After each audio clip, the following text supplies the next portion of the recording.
안녕하세요. 올 한 해 하나님의 특별한 은혜로 지난해의 어려움을 넉넉히 보상받는 축복의 한 해가 되기를 기원합니다. 이 시간에는 한 해를 시작하면서 어떤 마음으로 일을 해야 할지 함께 살펴보고자 합니다. 먼저 성경 말씀 빌립보서 1장 6절입니다. 너희 안에 착한 일을 시작하시니가 그리스도 예수의 날까지 이루실 줄을 우리는 확신하노라. 이 말씀에서 두 가지 교훈을 얻으려고 합니다. 첫 번째는 이 편지서의 배경을 통한 교훈입니다. 이 빌립보 교회에 보낸 편지서는 사도 바울이 말년에 기록한 책입니다. 또 그 기록 장소는 감옥이었습니다. 말년의 감옥, 느낌이 있죠? 활동이 자유롭지 못한 때, 활동이 자유롭지 못한 곳에서 기록한 책입니다. 현재 우리의 상황은 활동이 자유롭습니까? 코로나 때문에, 특별히 요양원에 있기 때문에 활동에 제한이 있습니다. 얼마나 답답합니까? 이런 상황에서 서로에게 용기가 되고 격려가 되는 말씀이 바로 이 말씀입니다. 우리 안에 착한 일을 시작하시니가 그리스도 예수의 날까지 이루실 줄을 우리는 확신하노라. 두 번째 교훈은 이곳에 사용된 단어입니다. 특별히 착한 일이라는 단어.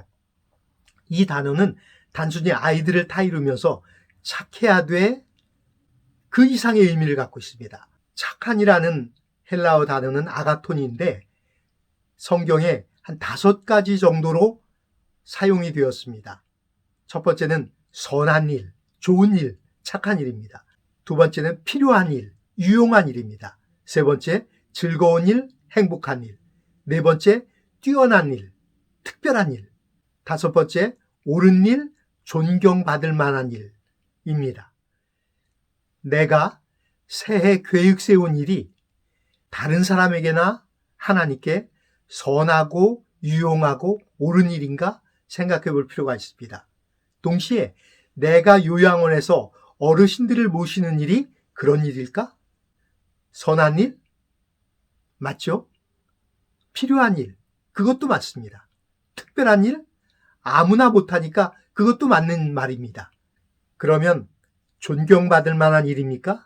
그것도 맞는 것 같아요. 문제는 즐거운 일일까? 이 일하면서 행복할까? 좀 생각 좀 해보셔야 되겠죠? 사실 인간관계에서 부모와 자식 사이는 특별한 관계입니다. 생명을 나누었기 때문에 그렇죠. 그래서 서로 살려줘야 합니다. 자식이 어릴 때 혼자 살 수 없을 때 부모가 살려줍니다. 그게 어버이 사랑이에요. 하나님의 사랑에 버금간다고 하지 않습니까? 그러면 부모가 혼자 살 수 없을 때는 어떻게 해야 됩니까? 능력을 잃었을 때 누가 살려야 됩니까? 당연히 자녀죠. 자녀가 모셔야 됩니다. 성서적으로도 그렇고 인류 사회학적으로도 그렇습니다. 자식을 돌보는 부모의 마음이 어버이 마음이라면 부모를 돌보는 자식의 마음은 어떤 마음이어야 될까요? 바로 효심입니다. 그렇기 때문에 자식들을 대신해서 요양원에서 어르신들을 돌보는 마음은 역시 효심이어야 됩니다. 효심으로 모시니 그 일이 선한 일이고 착한 일이고 옳은 일이고 유용한 일이고 존경받을 만한 일이 되는 것입니다. 그런데 여전히 즐거운 일일까? 행복한 일일까? 하기는 부담이 좀 되죠. 오늘 성경 말씀 너희 안에서 착한 일을 시작하신 이가 그분이 도와주셔야 됩니다. 우리가 이 일을 시작할 때 선한 마음을 주셔서 이 일을 하도록 하신 그분이 함께 하셔야 됩니다. 그분 마음으로 모셔야 됩니다.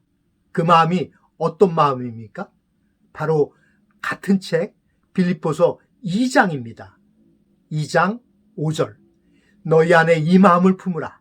곧 그리스도 예수의 마음이니 그는 근본 하나님의 본체이시나 하나님과 동등됨을 취할 것으로 여기지 아니하시고 오히려 자기를 비워 종의 형체를 가지사 사람들과 같이 되셨고 사람의 모양으로 나타나사 자기를 낮추시고 죽기까지 복종하셨으니 곧 십자가에 죽으심이라.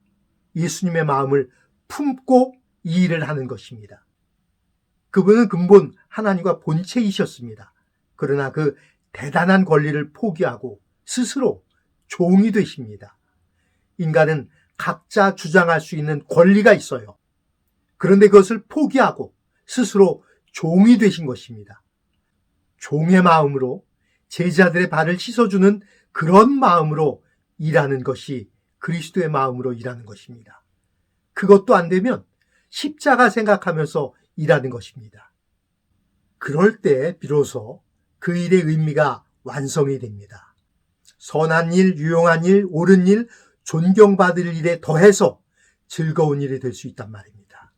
올 한 해는 일하시면서 어쩌다라도 즐거운 마음 가졌으면 좋겠습니다.